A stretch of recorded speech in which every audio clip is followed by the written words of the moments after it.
ಅಂತಾರಾಷ್ಟ್ರೀಯ ಕಾಫಿ ದಿನಾಚರಣೆ ಅಂಗವಾಗಿ ಚಿಕ್ಕಮಗಳೂರಿನಲ್ಲಿಂದು ಕರ್ನಾಟಕ ಕಾಫಿ ಬೆಳೆಗಾರರ ಒಕ್ಕೂಟ ಹಾಗೂ ಜಿಲ್ಲಾ ಕಾಫಿ ಬೆಳೆಗಾರರ ಸಂಘದ ಕಾಫಿ ಜತೆ ನಡಿಗೆ ಎಂಬ ವಿನೂತನ ಕಾರ್ಯಕ್ರಮ ಆಯೋಜಿಸಲಾಗಿತ್ತು.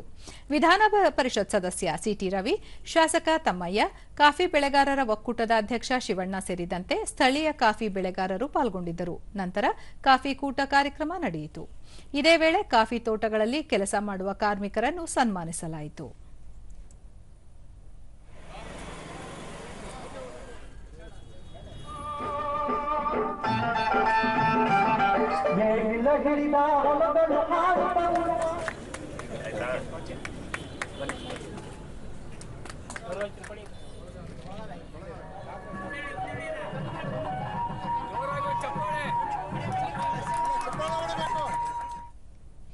ಬಳಿಕ ಸಿಟಿ ರವಿ ಕಾಫಿ ಬೆಳೆಗಾರರ ಸಮಸ್ಯೆಗಳು, ಕಾಫಿ ಮಾರಾಟಕ್ಕೆ ಪಡುತ್ತಿದ್ದ ಪರದಾಟ ಮತ್ತಿತರ ವಿಚಾರಗಳ ಬಗ್ಗೆ ಬೆಳಕು ಚೆಲ್ಲಿದರು. ಮತ್ತು ಅದನ್ನ ನುಚ್ಚನ್ನ ಮಾತ್ರ ನಮ್ಮ ಮನೆಗೆ ಇಟ್ಕೋತಿದ್ವಿ. ಇನ್ನು ಉಳಿದಿದ್ದೆಲ್ಲ ಕಾಫಿ ಬೋರ್ಡಿಗೆ ಪೋಲ್ ಮಾಡ್ತಿದ್ವಿ. 25 ಪೈಸೆ, 15 ಪೈಸೆ, ₹1 ಬೋನಸ್ ಬಂತು ಅಂದ್ರೆ ಬಹಳ ಖುಷಿ.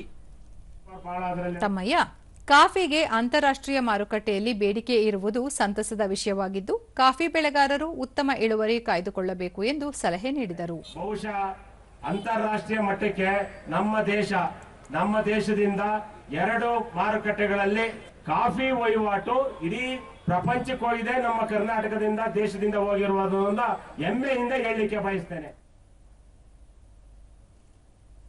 ದೂರದರ್ಶನದೊಂದಿಗೆ ಕಾಫಿ ಮಂಡಳಿ ಸಂಪರ್ಕಾಧಿಕಾರಿ ತಾರಾ, ಕಾಫಿ ಮತ್ತು ಅದರ ಸಂಸ್ಕೃತಿಯನ್ನು ಸಂಭ್ರಮಿಸುವ ಉದ್ದೇಶ ಕಾರ್ಯಕ್ರಮವಾದಾಗಿದ್ದು, ಕಾಫಿ ಉತ್ಪಾದನೆಯಲ್ಲಿ ಪರಿಸರ ಸ್ನೇಹಿ ಮತ್ತು ಸುಸ್ಥಿರ ಬೇಸಾಯ ಕ್ರಮ ಅಳವಡಿಸಿಕೊಳ್ಳುವುದು ಈ ವರ್ಷದ ಧ್ಯೇಯವಾಕ್ಯವಾಗಿದೆ ಎಂದರು. ಕಾಫಿ ಸಂಸ್ಕೃತಿಯನ್ನ ಸೆಲೆಬ್ರೇಟ್ ಮಾಡುವಂಥದ್ದು.